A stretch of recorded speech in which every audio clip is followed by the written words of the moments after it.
I say language interpreter doing the voicing. Irene should be what? Let's focus on our news. The world today observes the International Day of Sign Languages, a day dedicated to highlighting the crucial access needs of the global deaf community and addressing the knowledge gaps that exist within the hearing community.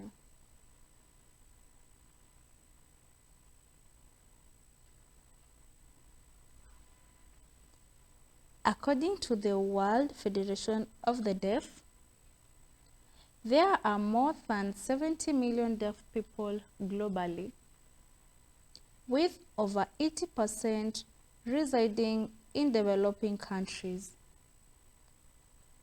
This diverse population communicates using more than 300 unique sign languages, each representing a distinct culture and heritage.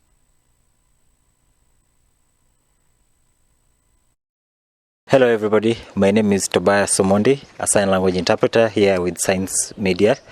As today we celebrate the International Day for Sign Languages, I'd like to take this time to wish all the deaf community, that's the interpreters and all the deaf, a happy International Sign Languages Day. Thank you. Hello everyone, my name is Angela Oruko. I'm a sign language interpreter and I'd like to wish all the interpreters a happy International Sign Language Interpretation Day. My tip for this month, as it is a Deaf Awareness Month, I'd like everyone to learn the basic sign languages and be able to communicate with the deaf community. Thank you. Hi everyone, my name is Caroline Gadoni Mwangi. I am a sign language interpreter. Today we are celebrating International Day of Sign Language Interpreters. We appreciate all interpreters in the whole world for this special day. We also appreciate the community of deaf community for the inclusion and everything. Thank you.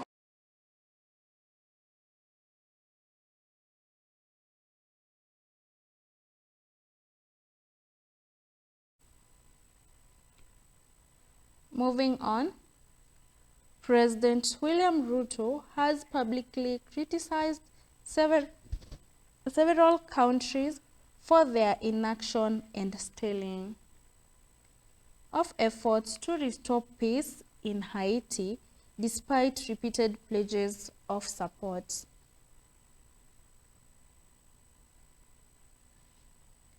Speaking at a high-level meeting on Haiti in New York, President Ruto expressed his frustration, noting that only a few nations have demonstrated a genuine commitment to the multinational mission.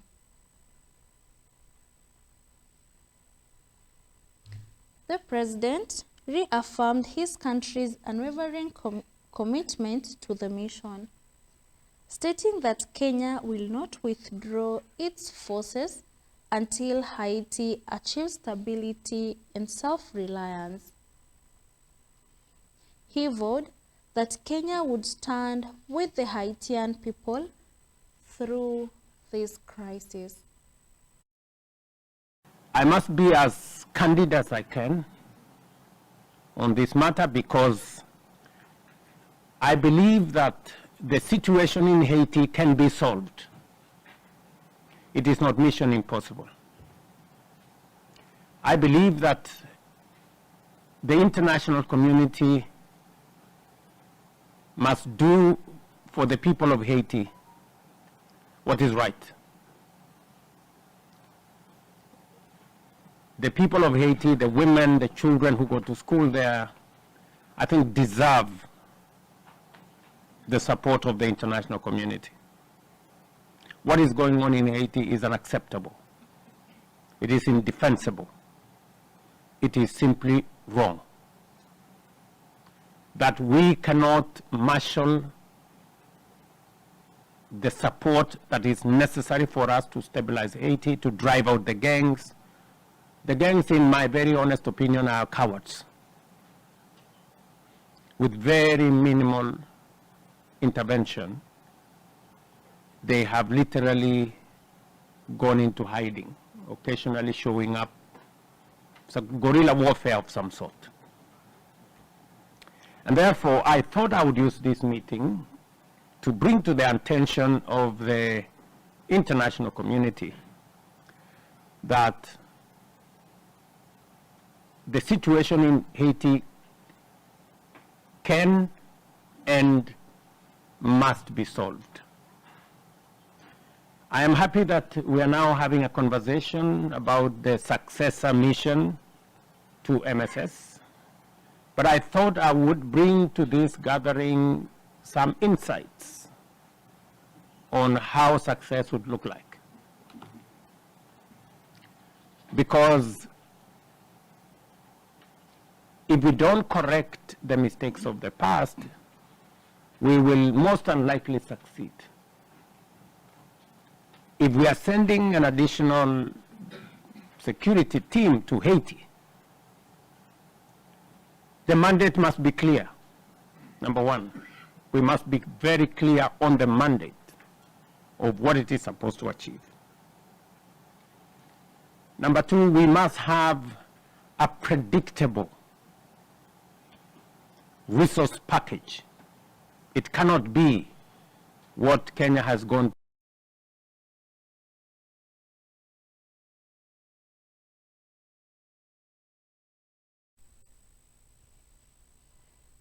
Moving on, opposition leader Raila Odinga on Monday revealed that the threat of a military takeover during the June 2024 anti-government protest compelled him to enter into a deal with the Kenya Kwanza government. Speaking at an ODM parliamentary group meeting in Machakos County, Odinga claimed the military was on standby to intervene and prevent the country from descending into chaos. This, he said, was the key factor that led to the behind-the-scenes negotiations and subsequent agreements.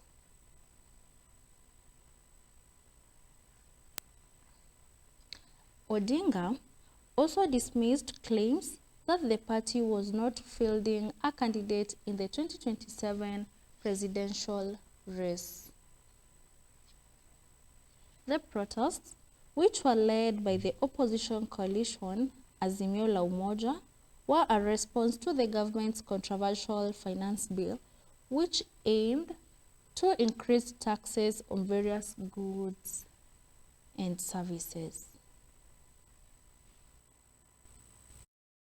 Replaced through the ballot rather than through the bullets. And that was one of the reasons why we did what we did at that time. The coming together started informally, with some of our members joining the government. We later formalized the arrangements through a memorandum of understanding signed publicly with order and shared widely with the public. This far, a core agenda of our coming together has been achieved. We have a stable and peaceful country. We beat back the chaos and created an environment in which you can agree to disagree without staring at collapse. I recognize and appreciate the role our MPs continue to play in the realization of this noble goal of preserving the nation. As I've said before, whatever the differences and misgivings we have as parties or leaders, we must have a country first. Only then can we set about discussing how to perfect the nation's imperfections and even who is to lead the nation. This is a core belief of our party. We stand for and with the country and act in the interest of the people of Kenya. I am convinced that Kenyans want want Kenya to stand, and we stand with them on this.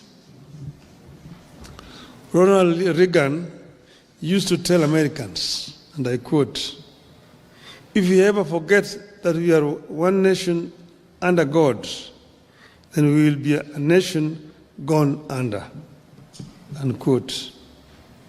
As Kenyans, we know only too well what happened to nations that went under. Some took too long to come back, others never made it back at all. Kenya must never tempt that fate. As a party, we must never be ashamed to remind the people that we can never accept collapse as an alternative path to power. We must never be shy to remind the country that as a party, we have pursued compromise before and will pursue it whenever necessary in the interest of the nation. We had the option of taking it out to the bitter end in 2007-2008. All we needed was to insist that we would not engage in any talks with our opponents. But we saw the danger of Kenya collapsing, and we opted for compromise for the sake of Kenya. We steadied the ship when the gridlock threatened.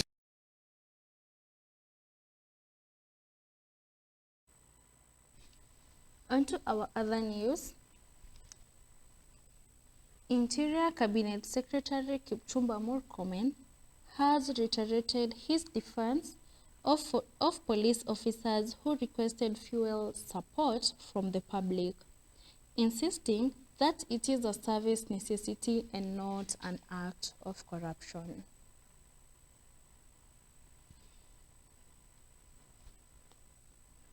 Speaking at the Jukwaa la Usalama Security Forum in Mandera, Murkomen stated he would continue to highlight the operational challenges faced by police officers as they work to secure the country. The CS remarks come amid a public debate ignited by his previous comments on the matter, which have drawn criticism from various quarters.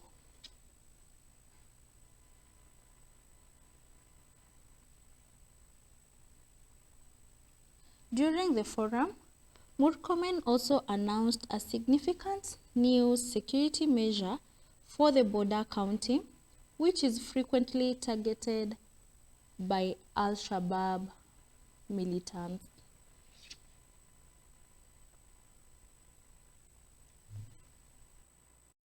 For the longest inaisha before the end of the month. It's public knowledge. The allocation we give our police officers ni 450 liters. Alafu polisi akisema mafuta imeisha unaita yeye corrupt. Tuache ujinga. Naona wengine hapa wanaandika kwa gazeti ati Murkomen is encouraging corruption by saying support police officers mwekee mafuta kwa gari zao. Kwani hiyo ni story? Nikawa some of these watu wanaandika magazeti, they have never interacted with police officers. So let's also be reasonable. Mafuta imeisha, it is 450 liters. What did you want the police officer to say? I have not also just spoken. We have agreed with Treasury that the allocation per month should move from 450 at least to 650 to start with, to assist our police officers to sort out.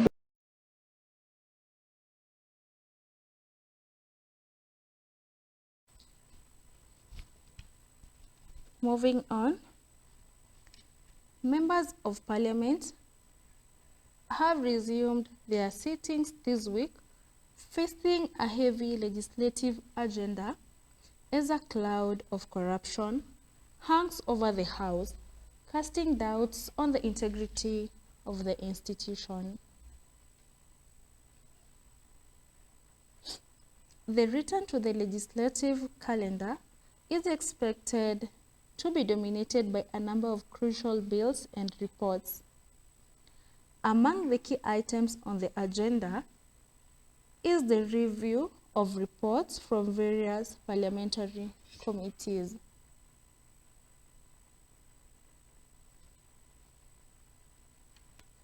The packed schedule comes at a time when public pressure on lawmakers to deliver on their mandates is at an all-time high.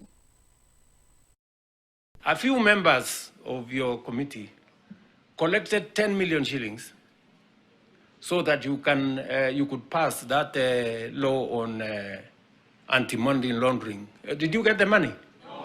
No. So there are people who are destroying the credibility of Parliament. And they are collecting money.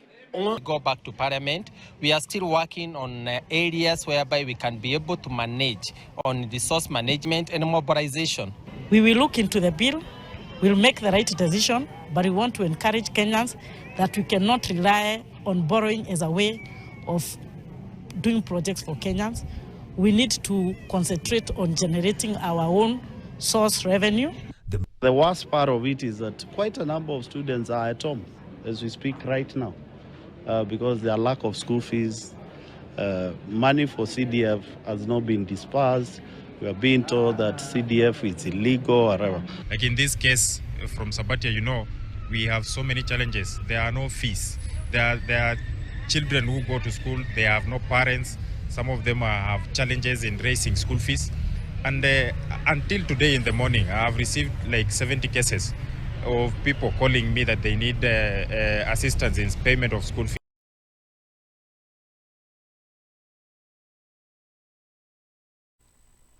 On to our other news. Kenyans will have free access to all national parks and game reserves this Saturday, September 27th, in celebration of World Tourism Day.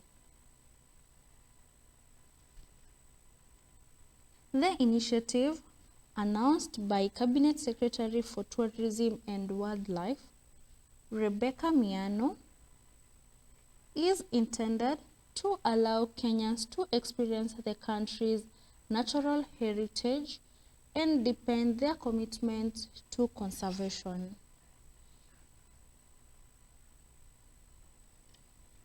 This year's World Tourism Day is centered on the theme Tourism and Sustainable Transformation, highlighting tourism's role in promoting positive change for communities, the economy, and conservation efforts. According to CS Miano, the free entry is a chance for Kenyans to reconnect with the country's wildlife heritage and appreciate its unparalleled beauty.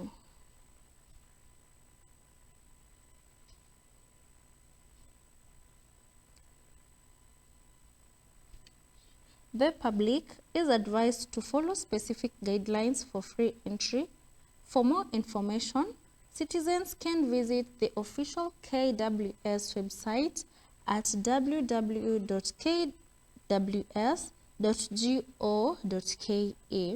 Follow all official KWS social media platforms or contact the KWS customer service team.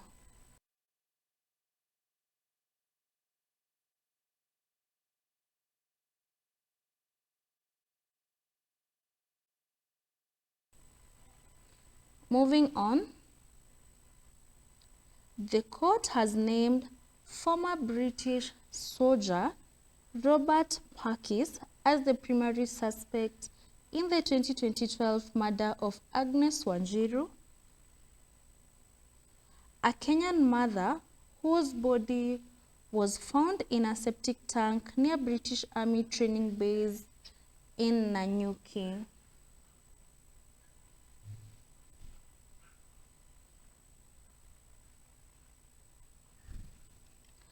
A warrant for his arrest was issued, marking a significant development in the 13-year-old case that has strained diplomatic relations between Kenya and the UK.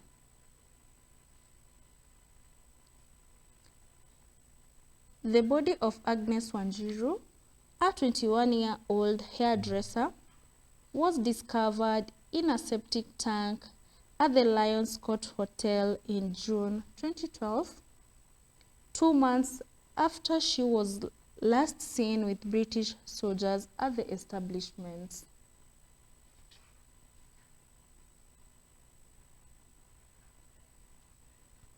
A subsequent Kenyan inquest in 2019 concluded she was murdered by British soldiers. However, no arrests were made for over a decade.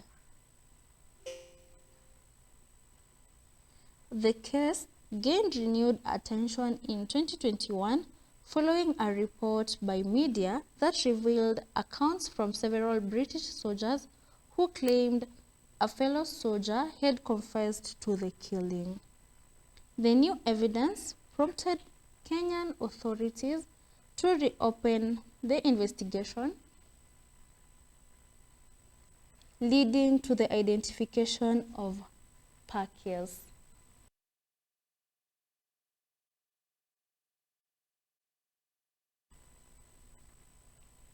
We're having a commercial break and we'll be back with sports news.